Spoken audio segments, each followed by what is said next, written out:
which is meant to be approached and received by God's people in a very realistic way. I would like to start out this message with a personal confession so that you can better relate to it.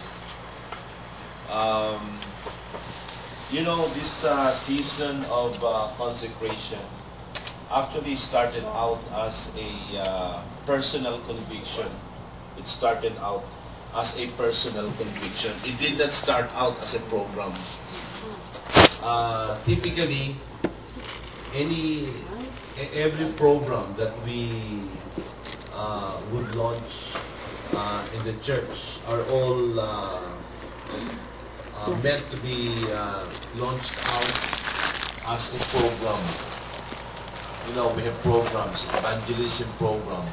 And a program is often created by speaking to the leaders in the church, planning it, engaging in meetings for a long period of time. Ganyan na gagawa ang program. That's how programs are made. Magmi-meet, mag-uusap, magdidebate, magdidiskusyon. We would all do these things. And then we would come up with a catchy title. Like each one bring one, to excite the people, to build momentum. Pero itong season of consecration, it never started out in a committee meeting. It started out in a private way. Because I felt that carnality and worldliness was gaining up on me. It was catching up on me. And I felt that even though I would do things right on the surface, yung panglabas, I was doing things right. But I could feel my heart wasn't right with God. That was something that began, even before this year. So I would like to arrest the problem. I would like to fix the problem. Remember, all this time I was doing things right. I was probably doing things right a lot better than all of you did. I was always attending devotion every day. I was praying long. I was preaching. May mga taong na convert. I was doing the program. Pero I felt that my heart was getting weaker.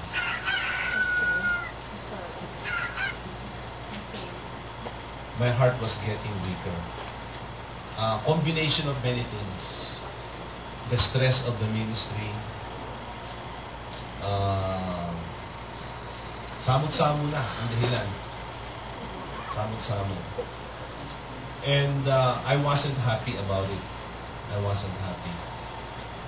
I started to, find some outlets. Parang I was looking for something else.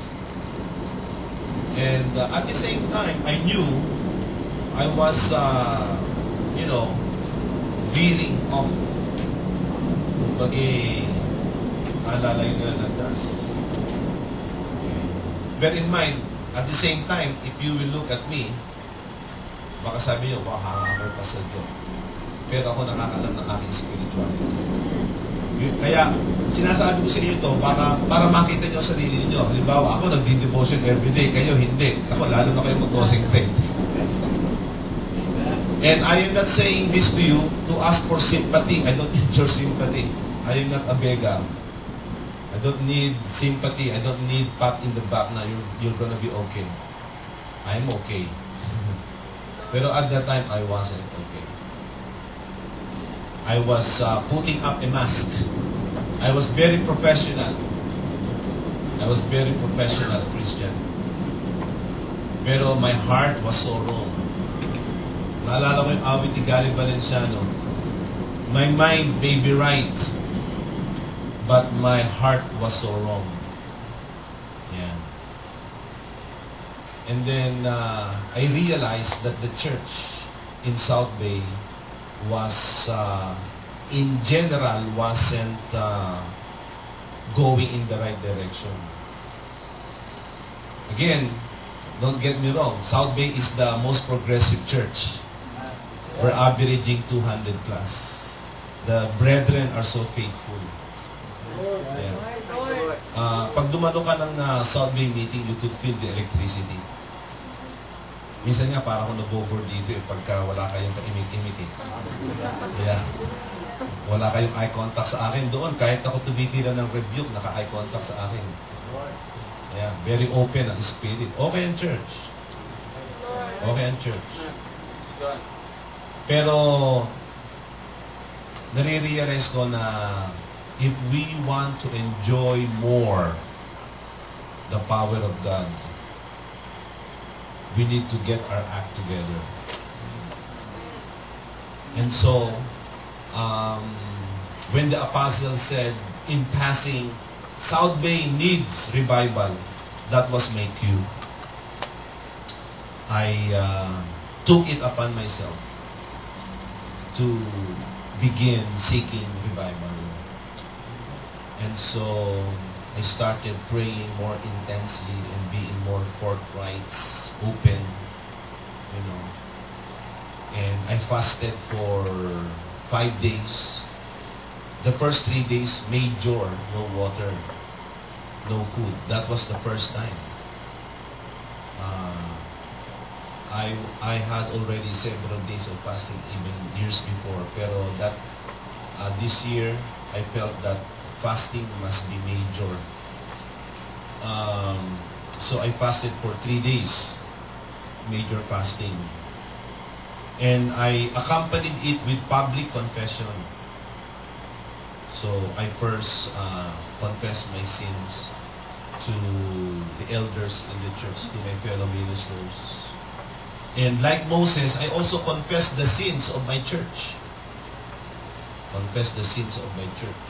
And the sins of the district. Ganyan si Moises eh. Hindi niya ba hinihiwalay ang sarili niya sa bayan? Yung kasalanan ng bayan, kasalanan niya rin. Gulat na gulat yung mga yung mga elders, na-shock sila. Kahit si Apostol na-shock. Sabi niya, ano yung ginagawa ni Jonathan? Ano yung kinoconfess nun? And then I went to Canada. I preached. And then I came back here. I spoke to the local leaders. I spoke to the local leaders and I again confessed my sins and the sins of South Bay. Yeah. I confess. Sinabi ko ang mga divisions, ang pride, the backsliding. You know. And napansin ko, I noticed that that was the feeling of the faithful in the church. Of the faithful in the church. And so many of them were also teary-eyed and some were even crying. And I felt that it was so cleansing. Very, the word they use oftentimes is cathartic, very cleansing. Parang na-release. Parang na-release ako sa bigat ng kasalanan. Oo, parang ako na-release. And I started to preach with openness. My language became more straightforward. Yung mga hindi ko nagagawa ko na. And then I realized also that suddenly the church started to pick it up. Many texted me, many spoke to me, and they told me, Pastor, alam mo, nahihiya kami sa sarili namin. Ikaw nga eh. Ikaw na ang pinakamalakas sa amin eh. Kinonfess mo yung kasalanan mo, kami pa kaya. And so, they started to also speak out their sins. For 4 months yun. They started to confess. ang kanilang mga kasalanan. Yung mga hindi nagtatights, yung mga nagbibisyo, yung mga tumitira-tira, painom-inom pa, yung mga hindi nagpapatawan, yung mga hindi nagbibigay ng Thanksgiving, lahat ng kasalanan. Lahat ng kasalanan na sinabi. Yung parang malamig at mataas. Meron pa doon nagpatotoo. There was even somebody who testified. Do you know anyone here who is most silent? We have a brother in South Bay. I think since he was born, he only spoke like 10 words. Like he is the silent, most low-key brother. He never speaks. Yun ang magandang asawa, he never speaks. Oo. Naku, may mga asawa na, they're just gonna kill you softly. Anyway, this brother never speaks. But yung spirituality, hindi yan conservatism na, ay conservative yan. Again, conservatism is overused word. Minsan, conservatism is old-fashioned. Yung makaluma. Hindi lahat ng makaluma conservative. Luma lang yun. Old school. He even testified, and he testified about his stubbornness. Stubborn daw siya. Ayan. Elders. Mga elders. Nag-testify. Si Lito Salban, walang convert for 2 years. Piano lang siya. Lahat nag-testify. Pastor, elders, kinonfess yung walang bunga. Oo, pati yung pagpatay kay Rizal na lang, kulang na lang yun. Kinonfess. And there would always be brokenness. Ang panalangin, o ikaw ay chismosa, nako, marinig mo ang panalangin eh. Kung ano mga kinoconfess. Kahit Sunday night, we would have prayer. Sunday night, sa halip na mag-uwian, mag-pray-pray pa kami ng mga 1 hour. Mag-pray-pray pa kami ng mga 1 hour noon. Wednesday night, prayer meeting. Our prayer during Black Fellowship are like upper room prayer. Praise God. Yung sinasabi sa James na grieve, mourn, and wail, yung wail, hindi yan sabing na silently. Wail, ano ba sa Tagalog yan? Hindi, merong pe. Merong kantong salita, ganyan. Umaatungal. Atungal. Atungal. Accompanied by bodily convulsions. Hindi na kayang emotion. Yung mga lumalaban sa akin, may mga member na, di ba sabi ko sa inyo kagabi, sabi ni Bishop Art, ang pastor, mahina pa dahil ang tinitisod niya lang ang miyembro. Ang miyembro, tinitisod pastor. Mabuti na lang, matindi kapit namin. Nilalabanan yung pastor. Kaya maraming nag-testify, nag-confess. Yung parang mga laban sa akin, nagpatotoo sila. Sabi nila, ang hanga kami sa inyo, pastor. Hindi mo kami ginagantihan. Hindi mo ginagamit ang pulpito para kami ay bugbugin. Oo, gano'n. Pero at the same time, pwerte kang magsaway. Oo, pwerte kang magsaway. So, ganun ang nangyari. So, at nakita ko, while we were all repenting, suddenly, the joy in the Spirit increased. Those of you who are watching us on live webcast, during months of consecration, we're not just clapping our hands. We're giving standing ovation. Oh. So worship namin, worship pa lang, may mga speaking in tongues na. Pag-awit pa lang. Pag may tama talaga akong sabihin, hindi nila kinokontrol yung feelings nila. They stand up, standing ovation. ang mga conversion. Ang dami yun. So, hanggang yon mag-culminate sa aming anniversary. All this time, lagi namin, we were all, holding our anniversaries inside the church. But this time, we felt God was really moving. And so, we started to bring it out in the hotel. We rented the biggest hotel ballroom in Torrance that could accommodate 600. We reached 745. Members, again, South Bay members, they're not supermen. They're just like you. They're just like you. Right. But they brought 10, 11, 20, 30, 40 visitors. Si Brother Arvin, yung kanyang lola, nagpapatotoo na, pinapatotoo kay Arvin kung gaano siya kasaya sa season of consecration. Ang dalang bisita, 11, yung isa na bautismuhan. Ganun. Ang aming, again, South Bay members are not supermen. They're just like you. Paycheck to paycheck. Yan, kilala niyo siguro mga taga South Bay. Sino sa inyo nakakakilala kay Sister Girly? Sister Alice, mga elders yan. Doon, ang aming Thanksgiving doon ay tokahan yung inyong paglalagay ng amount, ginaya lang yan sa South Bay. Oo. Yung iba sa inyo, tison siguro dyan. Sa South Bay, it's a piece of cake yan eh. Masaya kami eh. Hindi yan payabangan. Praise God. Yan ay patotoo. Amen. Hamon sa mga kapatid. Praise God. Dahil sabi ni Kristo, may gawa ng Diyos sa inyo, huwag niyo itatabi. Ipakita niyo yan. Halimbawa, nakadala ka ng 10 bisita, patotoo mo. Hindi mo naman bisita yun eh. Kinilos ng Diyos yun. Amen. Ginamit ka lang. Amen. Kaya kami mismo, pastor, pinapatotoo namin ang Thanksgiving namin. $10,000. God.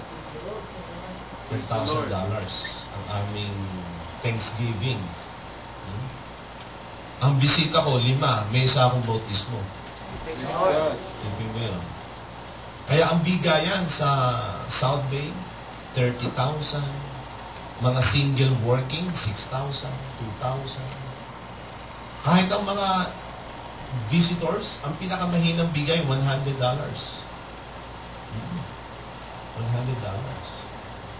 Grabe ang bigayan sa South Bay itong season of consecration. Thank you, Lord. Grabe din ang mga patotoo. I think wala kami unemployed din. Lahat. Praise the Binigyan Lord. Praise the Lord. ng breakthrough. May mga panaginip. Grabe ang mga panaginip nila. Nakikita nila ako, hinahabol ko sila sa ilang. Ako nasa fertile area. Yung kapatid, nasa ilang hinahabol ko. May mga panaginip na nag-preach ako, biglang lumiwanag ang mukha ko. Tapos nag-rapture. Ang daming nadala sa rapture, may mga naiwan din daw. Yung mga panaginip na gano'n. Kaya ang convert ngayon sa South Bay ay madami, mga iba't ibang foreigners. Praise the Lord. Yung aming automated attendance checking ngayon, ang gumawa nun ay ang ating kapatid na black, si Brother Anthony Dalma. Kaya, pwerte mga kapatid ang gawa ng consecration. Kaya, sa akin mga kapatid, this is nung sinabi ko yan, ito ang missing link. Missing link. This is the missing link. Key. Kaya bunga ng consecration, na-reset ang relationship. Kaya in-admit ko rin yan. Halimbawa sa mga relationship ko sa elders, yung mga matatanda na, nagsawa na ako. Tinutukso ko nga sa kanila, sabi ko sa kanila, hindi na kayo matatanda sa iglesia, mga matatanda lang kayo. Yung matanda sa iglesia, dapat ang paglilingkod niyan, di karaniwan. Amen. Di karaniwan, di ka pwedeng maglingkod ng miyembro lang. Amen. Kaya yung during that time, pinabayaan ko talaga ang mga elders ko, yung matatanda. Yung mga 50 above, pinabayaan ko na yun. Bahala kayo, matatanda lang kayo. Doon na lang kayo sa kitchen. Kaya wala silang mga leaders, wala silang kawal leaders. And then, kumuha ako ng mga bagong elders. new breed, yung mga bata. Si Brother Dong, Manasigan, bata. Ellen Neri, ako, napakasipag. Si Denise Neri, naging Bible student na. Pero during confession, during consecration, I realized, mali pala yun. Mali pala na ako yung nagsawa. Parang si Moises nagsawa sa mga Israel dahil ang titigas ng ulo. Mga pasaway, reklamo ng reklamo. Reklamo sa Thanksgiving, reklamo sa bigayan. Kaya si Moises hindi nakapasok sa lupang pangako dahil nagpadala siya sa kanyang irritation. So pinagsisihan ko yun noong confession. Nagsisi ako. Sabi ko, sorry mga elders. Nung sila nag-sorry, sila naman napahiya. Hallelujah. Si Pastor pa nagsosorry sa atin, tayo naman talaga mga reklamador. Nako, ngayon, na-revive ngayon sila. Na-revive ngayon sila. Nagdi-devotion na ulit. May mga kawa na, may mga convert na. At yung Haven Ministry na piling the best ministry. Iba nagagawa ng consecration. Lahat nagpapakumbaba. Amen. Meron akong isang kapatid na hindi ko nagkaaway kami noong December. Talagang December, January, February, March, April, May, June, walang pansinan. Hindi nag-uusap. Humingi ako ng tawad sa kanya nung nagkagalit kami. Pero mababaw. Insincere. Pero noong linggo, lumapit ako sa kanya. Humingi ulit ako ng tawad. Napasensya na tayo. So, yung consecration, it resets relationship. Alam nyo, kayo dito sa New York, kailangan nyo ng consecration dito. Amen. You need a lot of consecration. Para akong doktor na just looking at the patient, I know if you're sick. Dito kayo sa New York, you're sick. You're sick. A lot of brethren are sick. A lot of your leaders, elders are sick. At I'm the only one who can speak to you like this. O gusto niyo siya, gusto na magsalita sa inyo. Yeah, that's my work as your coordinator. As a church, we need a lot of shaping up to do. We need a lot of shaping up to do. And that is probably also true to some of the churches here in the East Coast. Kasi yung ating anemic growth is a sign we're sick.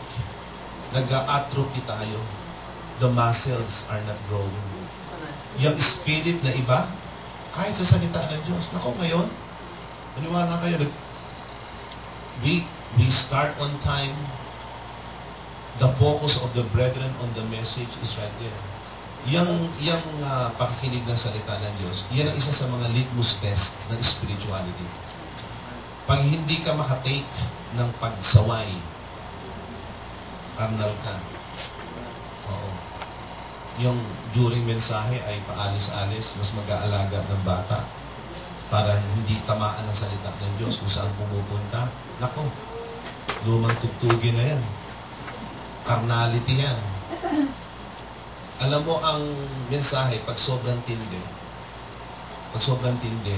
para ka maha-hypertension.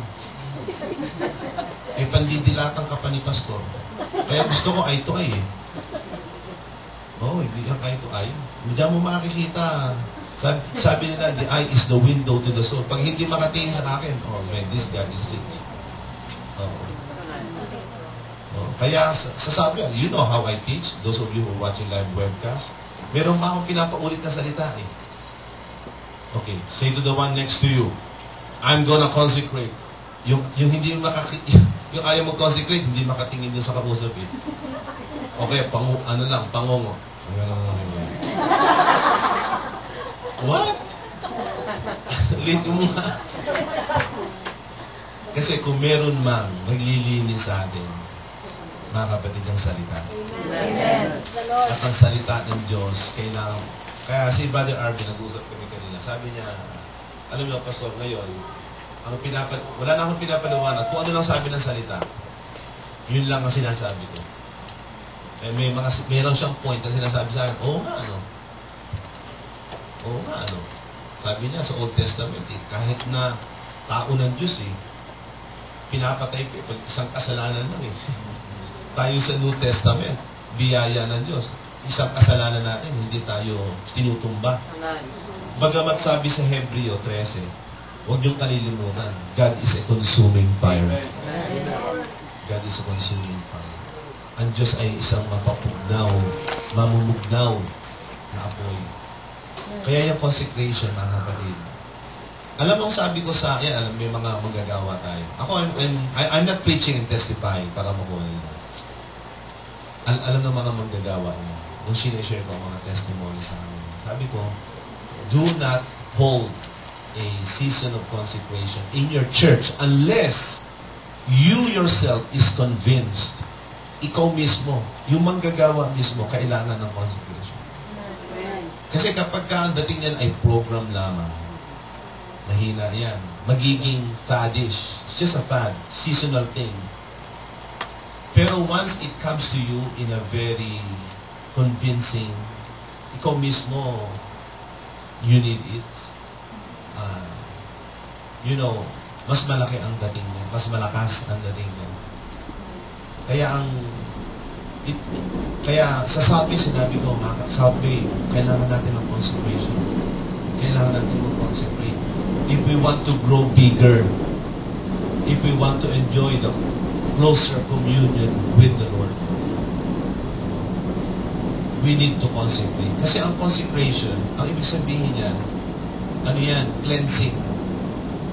Cleansing. Isipin mo kung wala tayong ang katawan natin walang disposal system. Di ba? Saan mo dadalhin yung ihi mo? Yung dumi mo. Isipin mo kung hindi ka pinapawisan.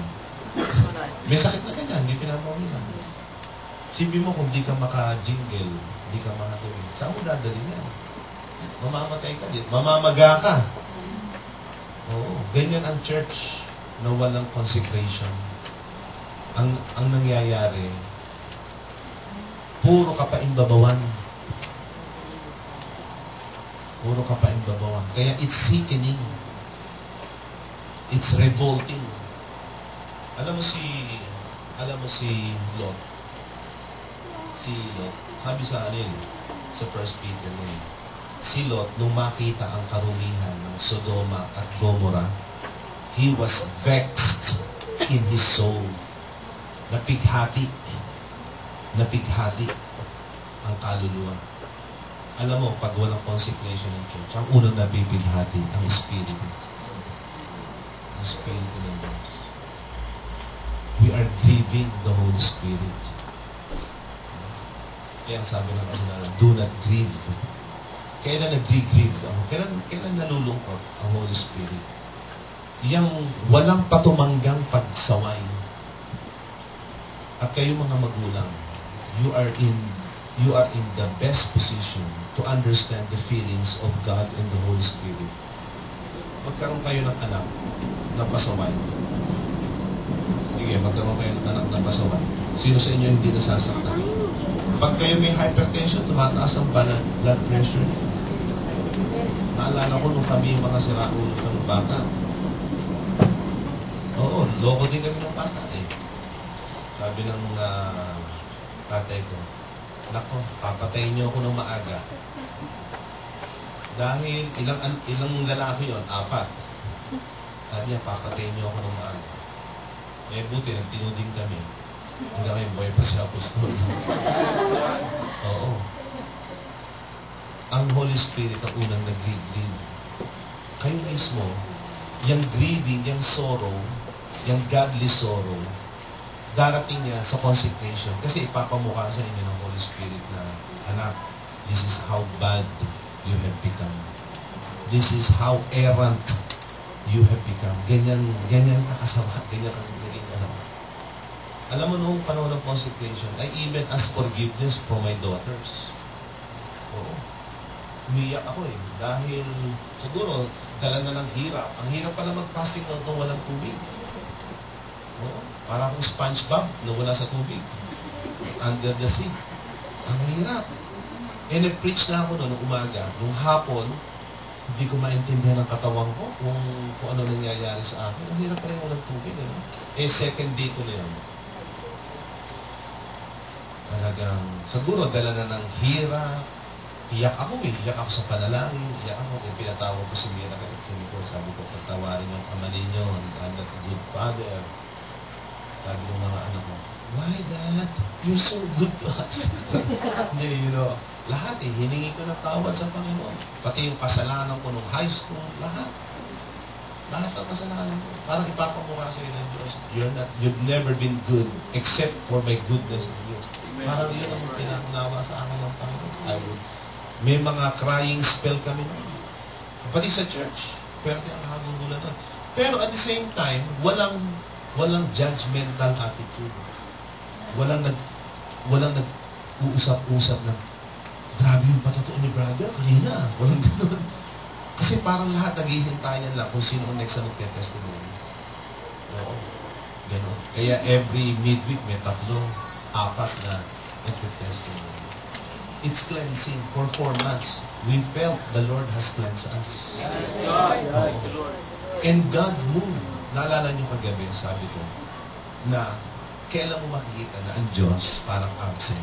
I mean, hindi lagi ang Diyos, Holy Spirit. Pero kailan mo malalaman ang Holy Spirit parang absent sa church? Pag walang breakthrough. Parang lagi kang sumasangga sa pader. Walang breakthrough. Lagi kang, kumbaga, you're trying to scale a high wall and you're always ending up falling.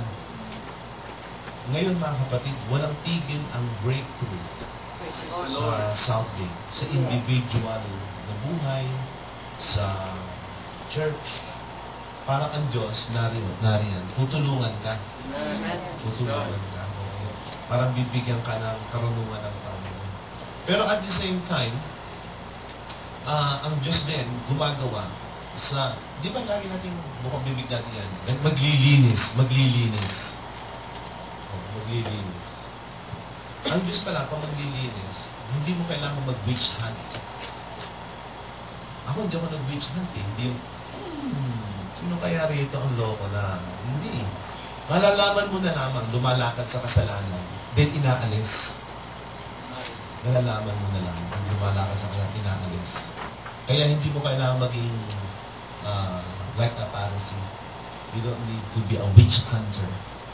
Just preach the word of God. And then those who love holiness will embrace holiness. Sa consecration, binanggit ko sa inyo kagabi, separation. Diyan nga maglilinis eh.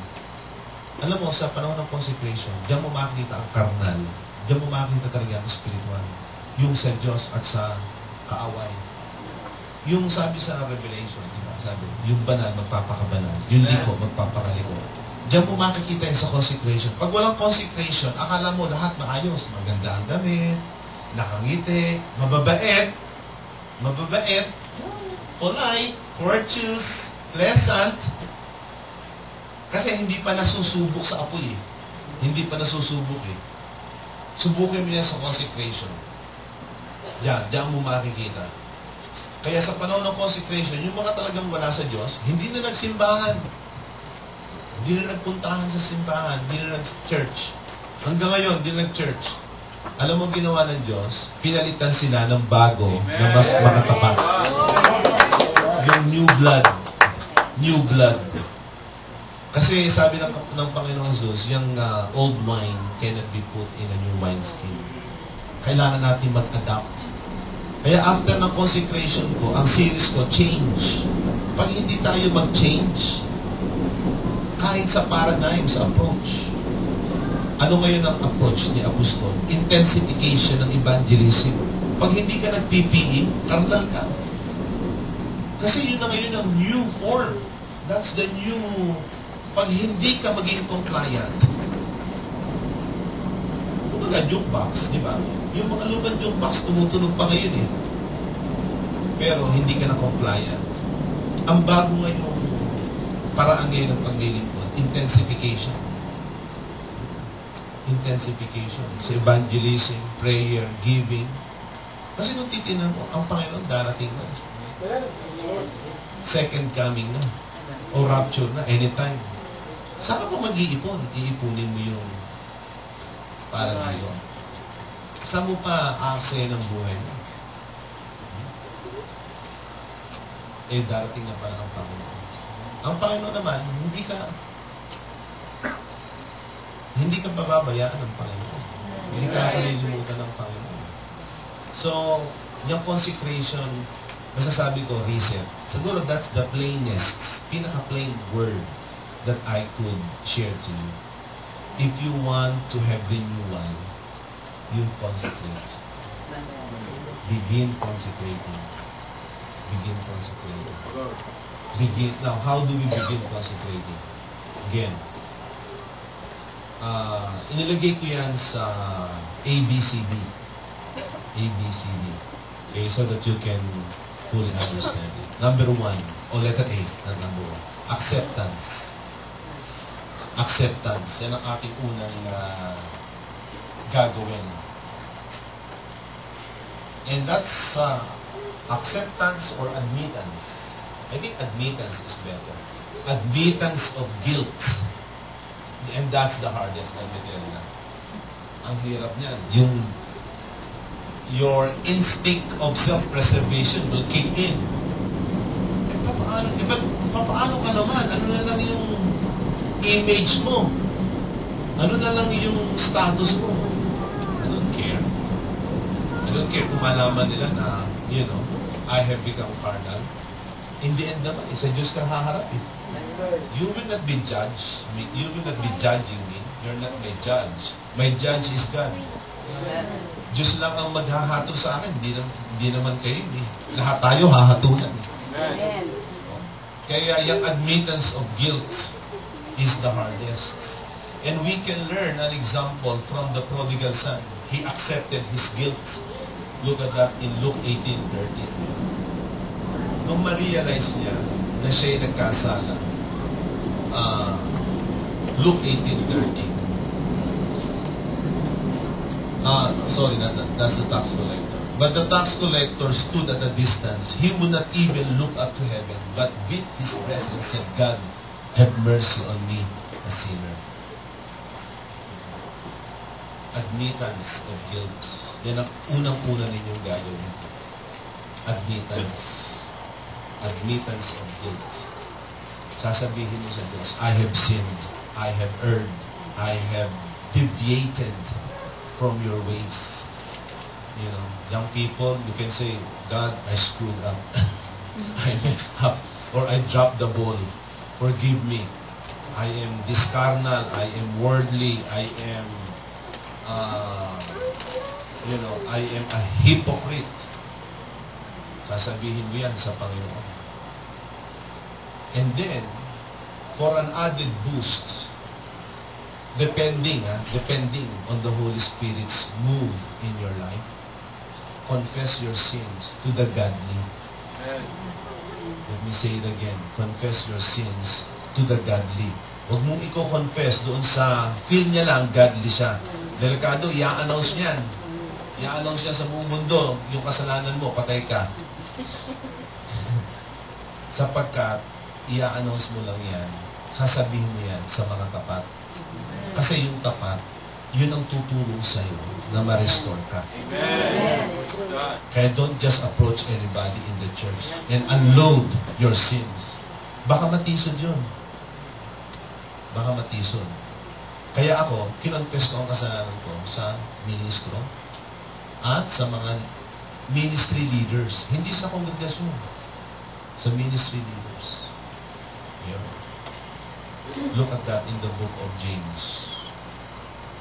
O sa Galatians 6:1. Ang mga spiritual ang magre-restore sa mga spiritual ang magre-restore sa mga mahihina.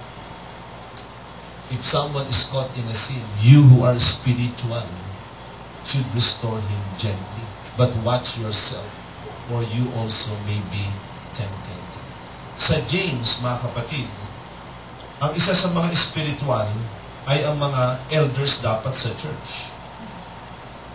Look at it in the book of James chapter 5, verse 15 and 16.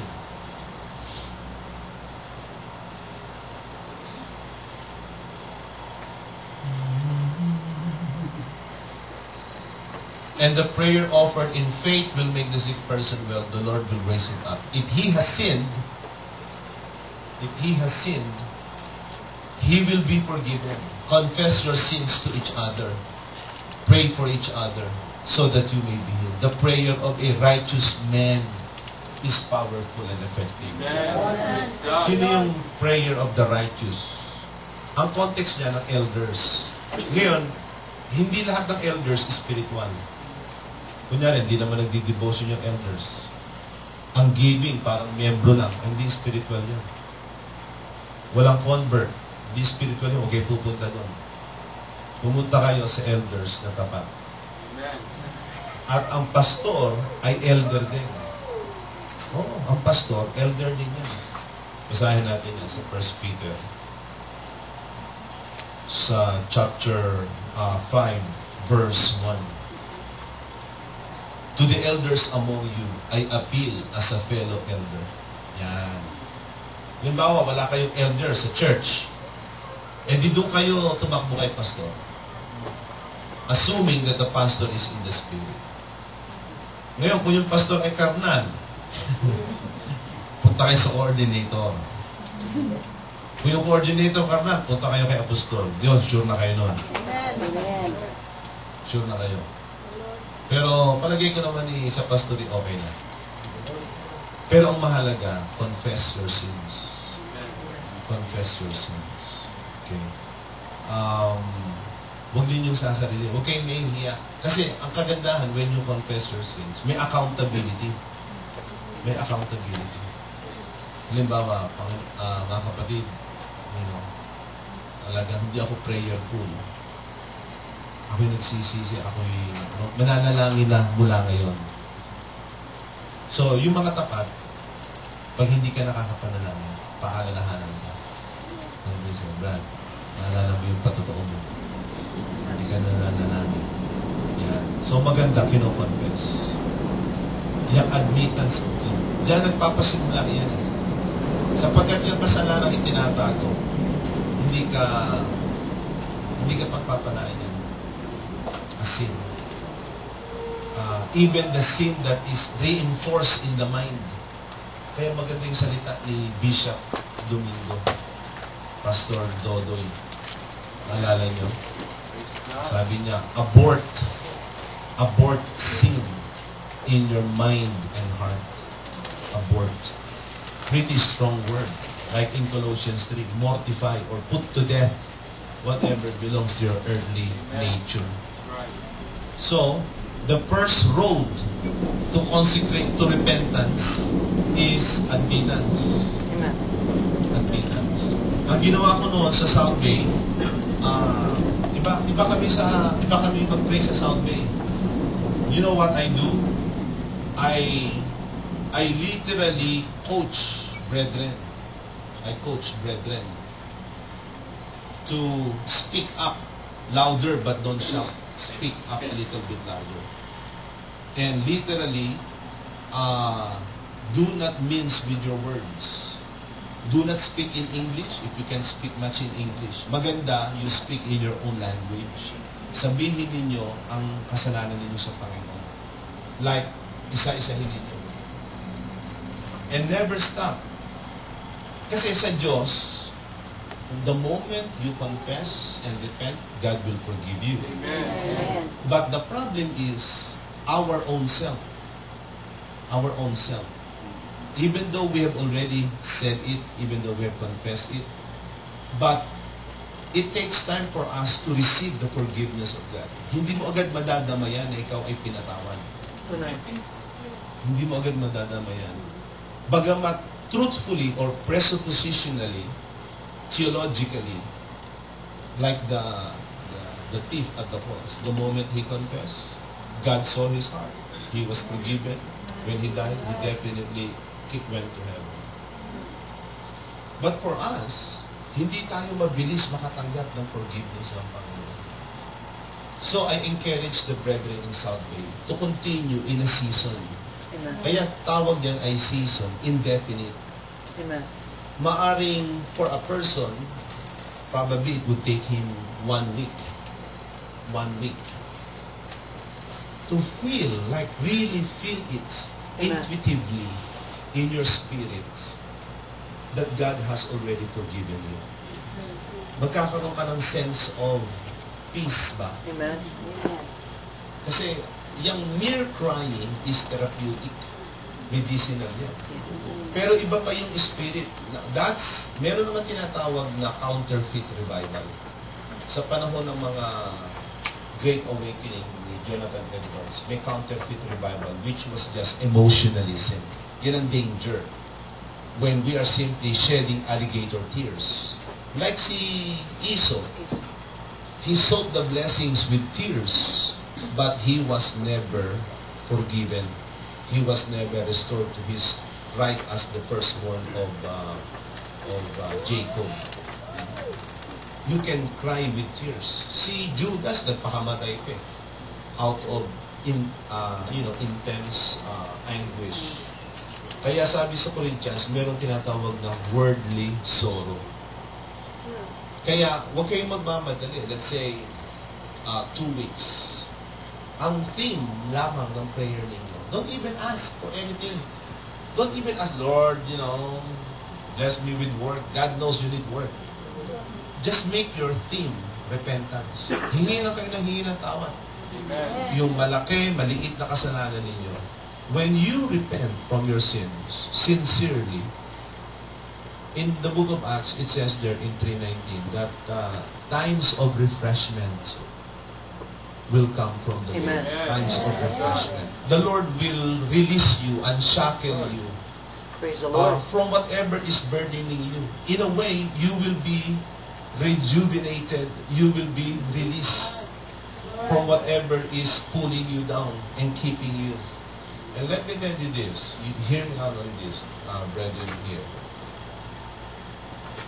Do not think you are way beyond God's transforming power. You think you are beyond correction, incorrigible na kayo, hindi na kayo mababago. Do you really think pang impyerno ka talaga? Huwag. You can be changed. Amen. You can be changed. You can be reformed. You can be rehabilitated. Amen. The grace of God is more powerful than sin. Amen. No matter how black was your sin, sabi ng Isaiah chapter 1, it can be turned white as wool. Amen. Praise the Lord. Isipin mo si David. Isipin mo si David. Talagang grabe si David. Ngayon siguro, pag si David nabuhay, baka ipakot natin sa krus ng 10,000 beses. Yung ikay magkaroon ng kabit ng isa, masama na di ba? Si David, ang kabit ay madaming kabit si David.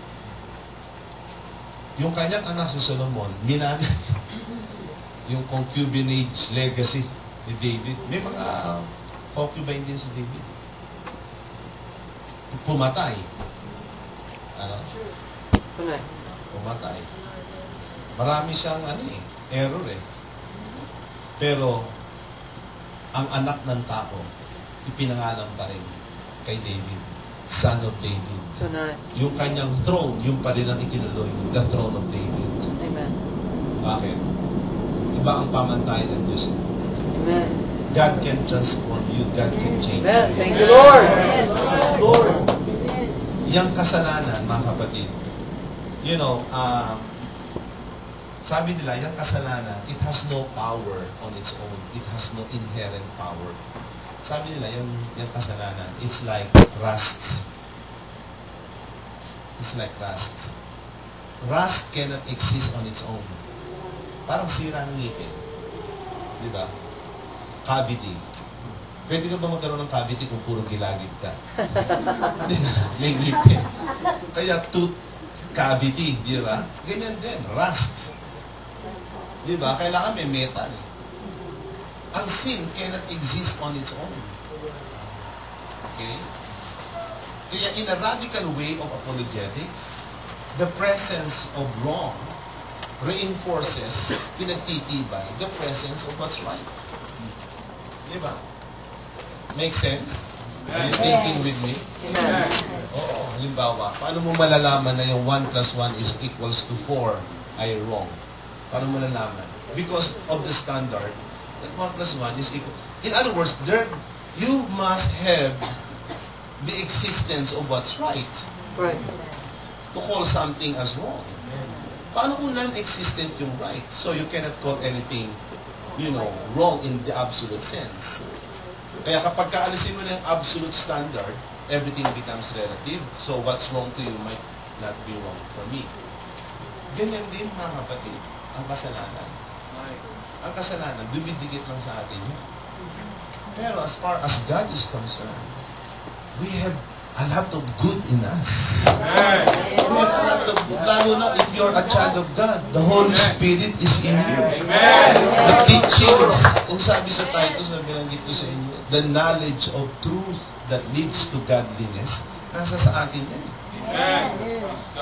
The chances of us going to heaven is greater than our chances of ending up in hell.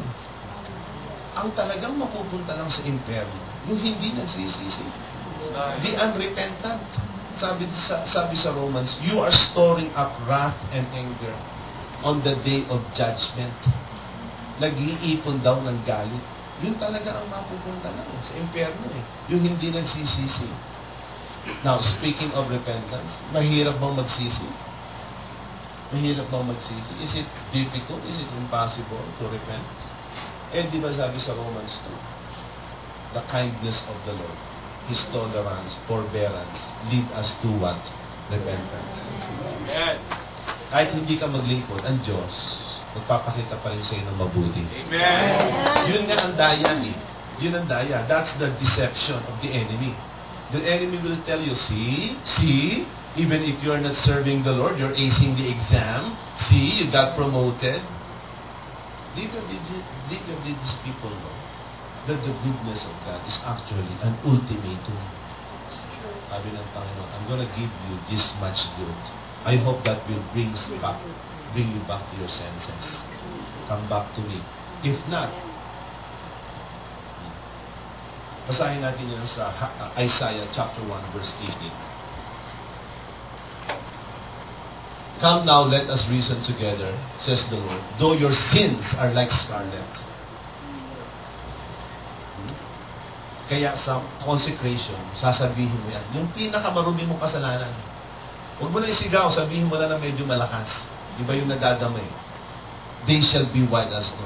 Though they are red as crimson, they shall be like blue. Verse 19. Look at it. Verse 19. So patatawarin ang verse 18. What will happen sa 19? If you are willing and obedient, you will eat the best of the land. Sa mga nagsisisi, you will eat the best of the land. Eh sa ayaw magsisi, verse 20. But if you resist and rebel, you will be devoured by the sword. In other words, figuratively speaking, ruin and harm will befall you. Ayaw mo magsisi. Kahit sa rule of the law. Sa rule of the law, kunyari, criminal ka. For example, let's take for instance, you were a criminal. You want to have a lighter sentence. Ang tawag nila dyan, lighter sentence.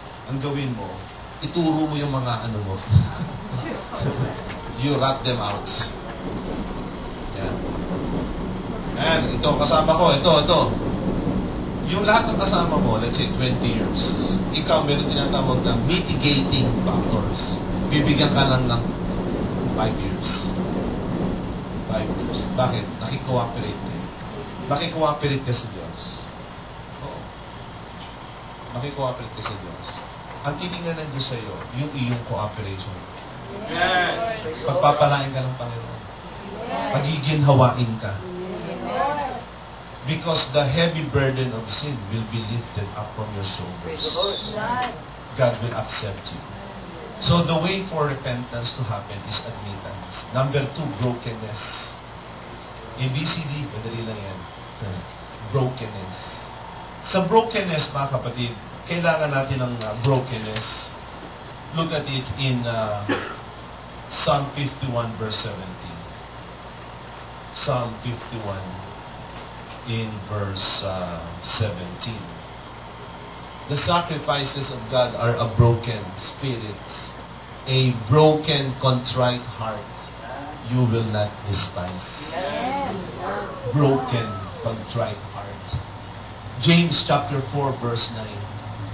During consecration, this gripped me very much. Grieve, mourn, and wail. Change your laughter to mourning, your joy to gloom. Pastor, what do you mean by laughter and joy? Ano ba yung laughter and joy? You see, there's laughter in hypocrisy. There's joy in worldly pleasures. Oo. Kaya sabi yan yung author ng Hebrews, di ba? Sabi kay Moses, instead of enjoying the pleasures of sin is pleasurable. Yung carnality, pleasurable yan.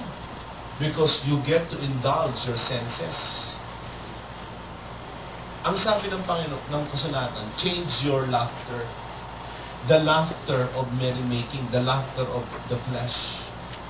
The merrymaking and the pleasures and indulgence associated with hypocrisy. Change them. And then make it, change it into grieving, mourning, and wailing. Kaya sa panahon sa South Bay, ng consecration, there was a time in my human sentiments, I felt like we were overdoing it na. Kasi every meeting na lamang, the church would cry. The church would cry. From myself to the members, we would cry, confess our sins. No one was eavesdropping like, ano ba kino-confess dito?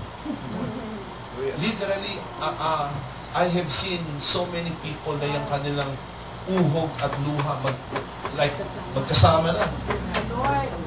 I have to reshampoo the sanctuary bago sa totoo lang. Iyak ng iyak. During consecration, mga high school students, they couldn't break their brokenness, their crying. Nasa bahay na, magpre-pray lang bago matulog, umiiyak pa. The mother has to console these high school kids. Pwede ang brokenness. Sabi sa 2 Corinthians chapter 7, sa verse, sa verse 10, it is even, yan na nag-trigger, godly sorrow brings. Godly sorrow brings.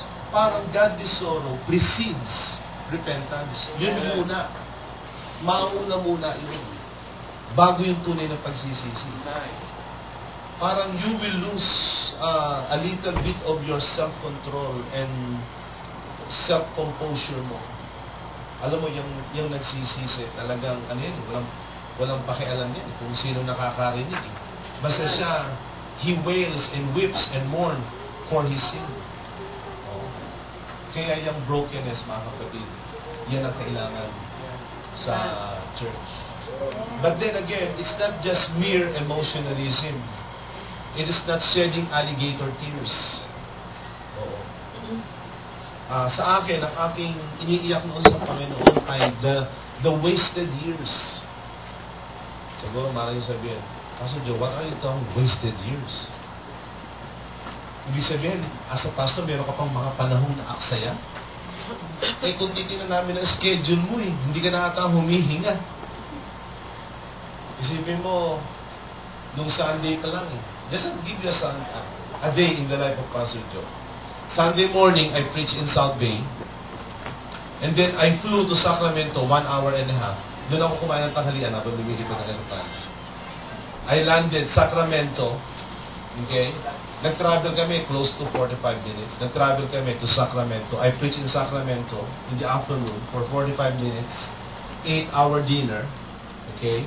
And then from 7 o'clock to 9, we traveled to Daly City for 2 hours. And then I preach again. So 3 cities in 1 day. Praise the Lord. Breakfast in South Bay, lunch in Sacramento, dinner in Daly City. And then I stayed there, preached for 3 nights, flew in from San Francisco to South Bay to bond with my kids and with Pastor Tess. Slept at 1:30 a.m. because I met the staff because the following morning, Thursday, pupunta ako sa inyo dito. Okay? So I will be flying back tomorrow. Okay? To South Bay. The following morning, I will preach for 2 worship services in South Bay. Kasi pasimulan na aming 2 worship services. Lord. In the afternoon, I will fly to Milpitas. Okay, in the afternoon, I will fly to Milpitas. Then have ocular inspection at that. Man. Looks like, Pastor, you're always occupied.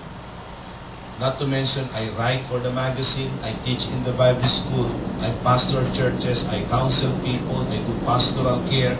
I have to be a father to my kids. Don't forget that.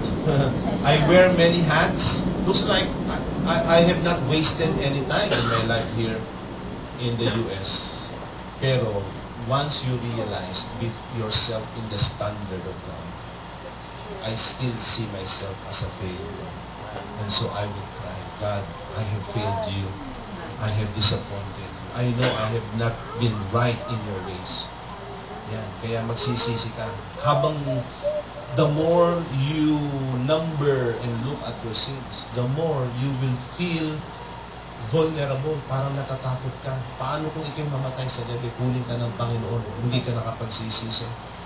Kaya combination of godly fear, Panginoon, give me one more life and I will serve you. You know, pahabain mo ng buhay ko, pagalingin mo ako, I'm gonna serve you. Natatakot ka, baka mamatay ka. Hindi mo nagawa yung pinakamabuti mo sa Panginoon. Hallelujah. Ewan ko lang kung ganyan ang feeling mo, pero ganyan ang feeling ko. Oo, kasi marami akong classmate. 43, 42, patay na, heart attack. Mga classmate ko sa high school. Kaya ako 44 na. Kaya I felt my mortality. Sabi ko, Lord, pahabain mo pa buhay ko, I'm gonna serve you faithfully. Ayan, Panginoon, patawarin mo. Yung mga kaluluwa na parang nawala, I felt responsible for them. Panginoon, baka kinulak ako ng prayers sa kanila. Grabe ang aking pagsisi, ang brokenness. Kaya during time of consecration, you will not pray the ordinary, Lord, forgive us of our sins. And naubusan ka pa ng salita. Pero sa consecration, naku mga kapatid, grabe ang prayer ko, ang prayer ng kongregasyon. Yung pinakamaliit, minute, seemingly insignificant sin, pinagsisisihan. Yung connection ng sin. Pinagsisisihan. Lord, you know, I have not given your word. I used too much of myself. The brethren could see too much of myself rather than you. At so, pinagsisisihan mo yun. Habang pinagsisisihan mo yun, nare-realize mo na ang Diyos pala ay nag-grieve. Kaya you will grieve not over your bruised ego. Naku, ano naman sasabihin sa akin ng mga kapatid? Kawawa naman si Jonathan. Hindi yun. You will think about how much you have disappointed and upset God. So you will cry in brokenness. Kaya sa season of consecration, may brokenness yan. Number 3, kailangan ng change. Yan ang real results. Yan ang real result ng consecration, change. Kaya sabi sa Isaiah 55, 6 and 7, binanggit dyan, that the sinner must change his ways. Seek the Lord while He may be found. Call on Him while He is near. Let the wicked forsake his way. The evil man his thoughts. Let him turn to the Lord. Turn. Amen. Sino sa inyo may GPS? Amen. Amen. Di ba pag kayo ay naligaw, ano sinasabi? Recalculating. Na hindi nyo naman sinusunod pa rin kahit sinasabi na you need to recalculate your route. You have to change your course. Kaya ang true repentance may change. Amen. Oo, may change. Ngayon, let's go back, brother, sa 2 Corinthians 7. Makikita natin dyan, what will be created, ano malilikha sa iyo pag ikaw magsisi. Look at it, 2 Corinthians 7, brother, in verse 11. Nasusundan niyo ba ang ating pag-aaral? Amen. See what this godly sorrow has produced. Merong ipoproduce. Amen. May makikita sa iyo na dati wala. Amen. It will produce in you. You know, there's a byproduct. There's a result. Amen. What's that? What earnestness. What earnestness. Okay? Can I speak? Kaya sabi ko kagabi, okay nag-step in dito. Sabi ko, ito lang. Pumunta ako ng ganitong kalayo, ito lang. I was expecting full house. SRO. Tapos si Apostol, pagka sobrang liit yun, hindi na kayo pupunta. Bibigay sa inyo associate. Sayang kasi yung mensahe. Kaya sabi ng Apostol, alam mo talaga, bagay ka sa Pilipinas eh. Yung mensahe mo, dapat marami nakakarinig niyan. Amen. Lord. Yung ating lakadaisical na paglilingkod, yung laid back, yung walang zeal, yan ang kulang sa atin pagka tayo karnal na wala tayong zeal, True. walang apoy, walang pagmamadali. Ako, yan sa apostol, kahit na mataas ang blood pressure, ano ba tayo? Amen. Ng apostol na madalas ninyong banggitin. Oh, may apostol. Puro na lamang tayong banggit, hindi nyo naman ginagaya. Hallelujah. Yang si apostol na lagi niyong binabanggit. Naku, pag yan ay gawain na, hanggat may lakas, tatayo yan. Amen. Amen. Tatayo yan. Mangangaral yan. He will give His best. Bakit? Zeal. Lagi siyang concentrated. Lagi siyang concentrated. Yung earnestness, yan ang kulang sa marami sa atin. Yan ang maraming kulang. Ang church na consecrated, isipin niyo mga kapatid, ang inyong empowerment na lang, 2 days na lang, a-abstinent niyo pa yung isa. A-abstinent, 2 days na lang. Kaya kami mga pastor, alam na mga pastor, bibiruan kami. O ilan ang empowerment, ilan days ang empowerment mo? 2 days. Nagbibiruan kami, dapat yan, 2 weeks eh. 2 days lang, dapat kayo 2 weeks ang empowerment. Maraming nahina sa inyo. 2 days na lang, a-abstinent niyo pa. Minsan lang ako pumunta dito, a-abstinent niyo pa. Eh, yung mga kapatid sa Baltimore, ang layo-layo.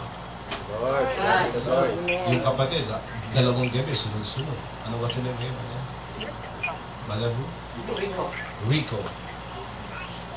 Nandito pa siya. Tayong taga-New York. Umabsent pa tayo ng isa. Wala naman nangyari sa atin ng isang gabi. Eh kung kayo ay dumalo ngayon, baka mas matindi ang tama ngayon ng consecration sa inyo. Kasi kailangan mong mababa. Amen. Amen. Yung kakulangan ng earnestness, yung indignation, yung banal na galit sa kasalanan. Magagalit ka sa kasalanan, kamumuhian mo yan. Unless you develop that hatred for sin, you will always end up having love affair with sin. You don't have a love affair with somebody you hate. Diba? Kaya nga nagdi-divorce ang mag-asawa, galit. Irreconcilable difference. That's the language. You divorce yourself to sin. But if you always see yourself as having some commonality with sin, common ground, hindi. Kaya sa pananampalataya, mahalaga yung alarm. Hindi matatakot ka, hallelujah. Ano ba ito? Ako natakot. We will not be forever 200. We will seek 500. Praise the Lord. Good. Work. Amen. Ganun na kami. Alarm. Alarm. Concern. What readiness? Yung handaan. Alam niyo, yung ating Thanksgiving, hindi na dapat yan. Alam mo, ako kagabi yan, without me telling me. Sabi ko, bakit yung ibang box, walang pangalan, yung iba may pangalan, wala. Nakapatid. Hindi natin pwedeng sabihin na nagyayabang ang mga taga-South Bay. Kilala ko sila, hindi sila nagyayabang. Kaya namin inilalagay ang pangalan namin at ang aming halaga ibibigay para kami magkahamunan. Amen. At para magbigay ng credibility sa aming preaching. May mga tao kasi, may mga tao na ang isip nito. Amen. Yan naman doon, puro salita lang yan. That's true. Hindi. Gusto namin ipakita na may credibility kami. Kaya mula nung ako'y naging pastor sa Carson, sa South Bay, lagi kami kasama ni Pastor Tess sa top 3 highest givers. Top 5. May convert kami. May nag-PPE kami. Hanggang mga anak namin nag-PPE. May credibility. Kaya yung parang bubulong-bulong sa church, pakita nila, wala pala kami maitapon dito. Ang aking tithes and offering, pareho lagi ang presyo. Praise God. Laging pareho yan. Hindi yan nagkukula, laging pareho. Pantay. Kung ano yung tithes ko, yun din ang aking offering. Kaya ang South Bay, nagpasimula kami sa Thanksgiving na 10,000. Naging 20,000. Hanggang umabot sa 100,000. Hanggang umabot sa 135,000. Ang nangyari, nalampasan pa rin. Naging 156,000. Ang mga elders ba nagbago? Ang mga matatanda ba sa iglesia? Kaya nga sabi ko, pinapatuto ko, alam niyo mga bago mga kapatid, huwag kayong matitisod sa giving. Yung magbibigay kayo ng 10,000, matitisod kayo. Ito si Sister Girlie, paycheck to paycheck. Mula nang itinayo ang Carson, nagbibigay na ng Thanksgiving yan every year. Amen. Kung baka 1 milyon na ibibigay niya, yung, kung iipunin mo lahat. Amen. Kung merong dapat matisod sa pag-iikapo, ay kami. Matagal na kami nagbibigay. Kayo ngayon na kayo magbibigay, matitisod pa kayo. Pero, ba't kayo matitisod? Hindi niyo ba alam kung saan kami galing? Ang aming church noon, our church was only as big as our lobby. True. But look at the church right now. Amen. 1.2 acre size church. Nakikita natin. We have a TV program. Amen. Hindi naman barya-barya yan. Alam mo, binabayaran natin sa TV program natin, 120,000. Sige, tanongin mo, saan napupunta yung Thanksgiving nyo? Sabi ng apostol, hindi pa yan na ibibigay, nagastos na yan. That's true. Hindi niya pa na ibibigay. Kaya si apostol, sabi niya, gusto mo yumaman, nakawin mo yung usher's bag na pinaglagyan ng aking tithes dahil may 1 million dun. Ano yung gagawin? Hallelujah. Oh. Alam mo ang tithing ni apostol, graduated tithing. Hindi lang, hindi 10%, graduated. Lampas 10%. Sa mga finance, ako, I do not only read the Bible, I read also financial prosperity books. How to win, how to be a millionaire. Makita mo, graduated tithing. Kaya yung ating Thanksgiving, dapat yan, ready na. Amen. Kaya sa anniversary ninyo, dapat pinakamahina ninyo, 10.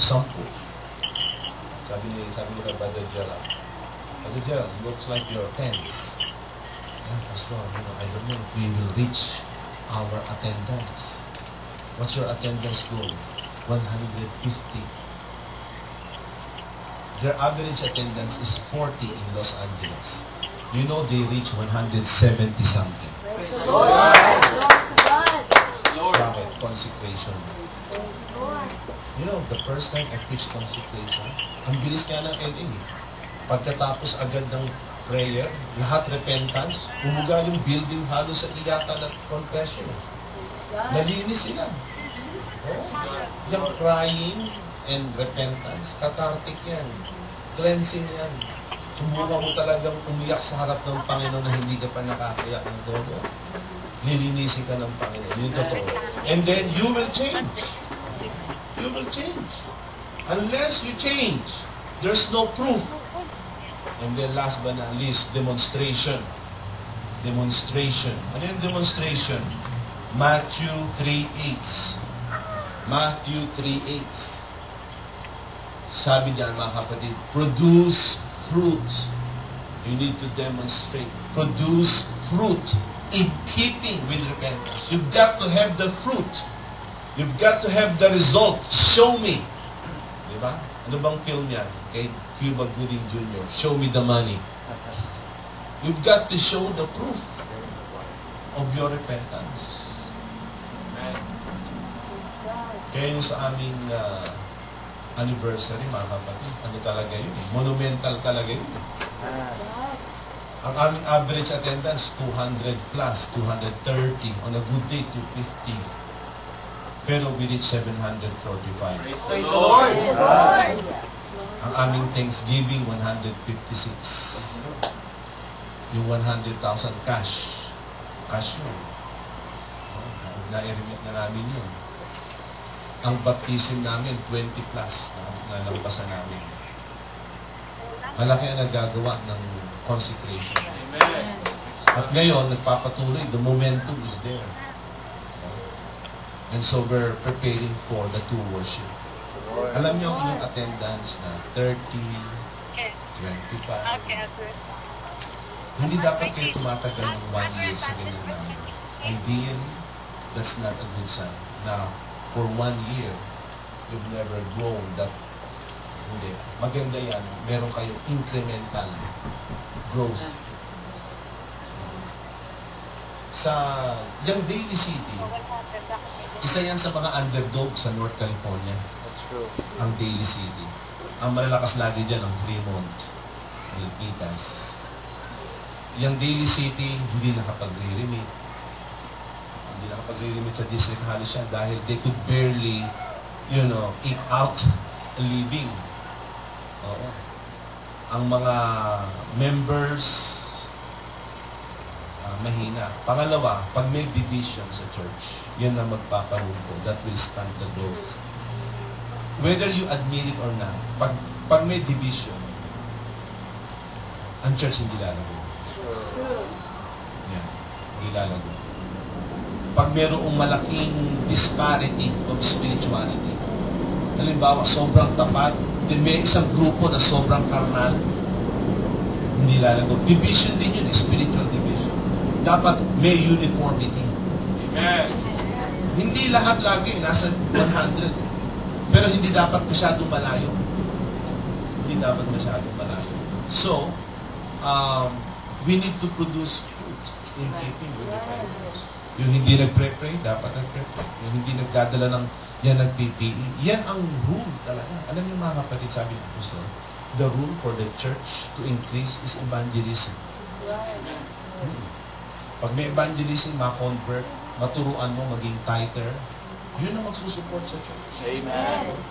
Yun ang makikinig, yun ang tutulong sa'yo. Eh pag kayo lang, magkakaubusan kayo. Dahil pag makita naman kayo, ikaw na naman. Okay. Pero kapag pag may bisita, you show your best foot forward. Amen. Diba? Pag may bisita, kahit nag-aaway. Tunay. Pag mayroong medyo maling sasabihin, excuse me, siya nga pala. Babaguhin. May bisita, baka mahalata. Mahalata. Maganda may bisita tayo. We're in the best foot forward. Kung hindi humingiti na. Amen. May bisita. Maganda, may bisita, maganda. Kahit sa business, ang tawag dyan, lead-in. Maganda yung mall. Kahit hindi ka bumibili. Hindi, punta ka lang sa mall. Ako, gusto na yan. Kasi sigurado, bago ka lumabas nun, meron kang bibili kahit churros. May mabibili ka. Mahirap sa mall na yung mall walang tao. Ganun din sa church. Kahit hindi agad mabautismo, basta may bisita na tayo. Amen. Kahit may bisita. Pastor. Ganyan din sa business. Kaya sa business, mga kapatid, if you want to increase your business, increase the number of lead-in. Yung pumapasok. Yung pumapasok, nag-i-inquire. At least people know you. Ganun din sa church. Pag kayo ay walang lead-in, mahirap kayong maka-convert nyo. So, mag-produce tayo. Contacts. Itong especially in terms of space, this is it for you. This is it for you. Hindi nyo na marireach ang goal ng numerical growth. Because this is it. Ang rule of the thumb, once you reach 80% of your sanctuary space, you will stop growing. What you need here in New York ay 3 times this size. Pangalawa, I don't know about you, but I'm a man of culture. I like culture. And I get a lot of inspiration from the city. Come on, this is New York. Everything here is big. The least that you can do is look like New Yorkers. Kapag ka meron akong secret meter energy meter. Pag pumapasok ako sa church, pinaganon ko. Boring. Walang movement. Parang hindi New York. Pag mapunta kayo sa church na ma-espiritu talaga, mga kapatid, grabe.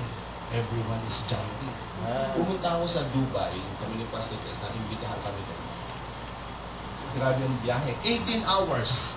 Non-stop. Literally, we were sitting on top of jet fuel from LA to Dubai. Non-stop. Like, no refueling.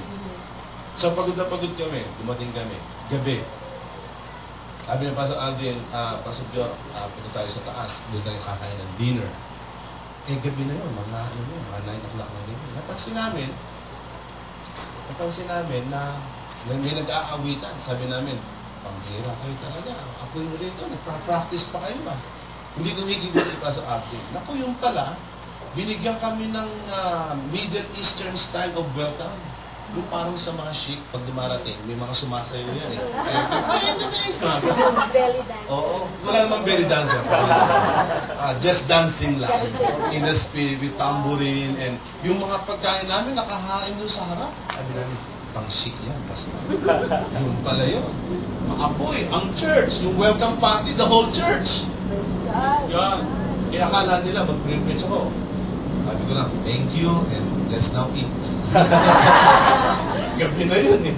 Pero nag-preach naman ako the whole week na doon kami. So, mapipil mo yan eh. Na halos yung speaker, nervous yan.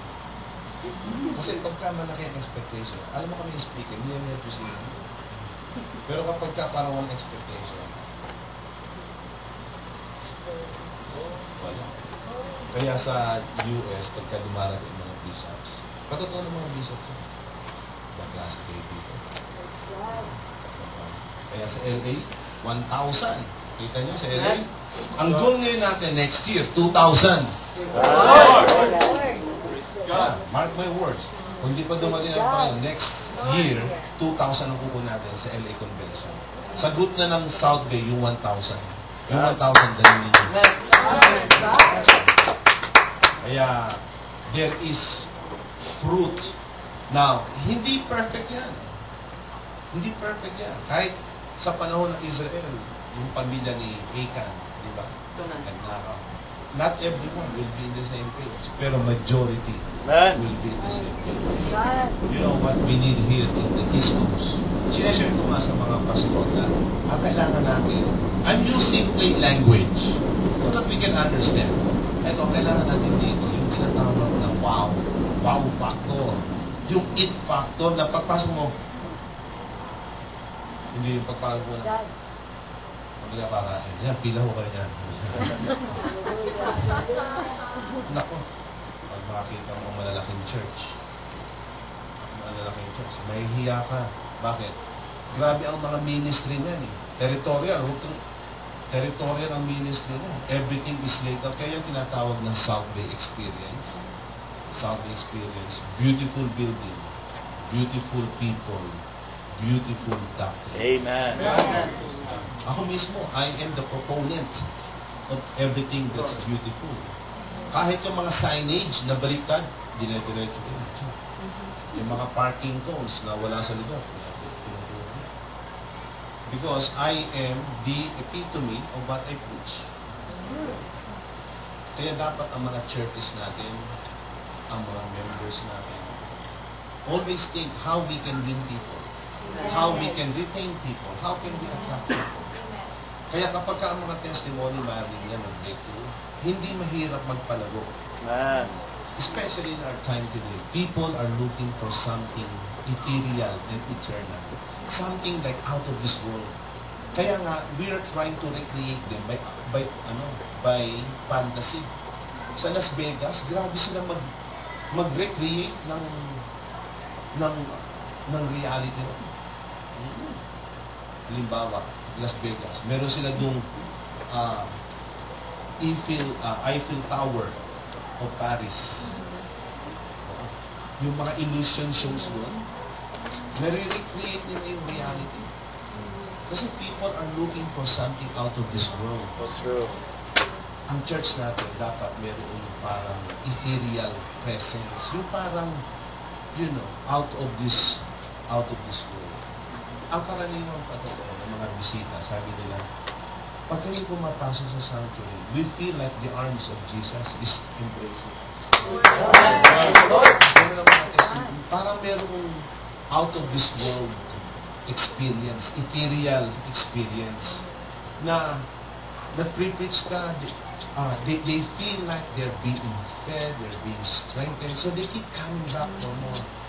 Ganyan dapat ang ating mga church. And it will come when the life of God is present. Amen. We cannot do it by lights and sounds. Not by those things. Not gimmickry. Not trickery. Not illusion.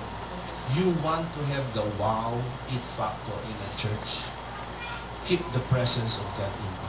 Amen. The presence. Pagka andyan ang presensya ng Panginoon, the church will grow.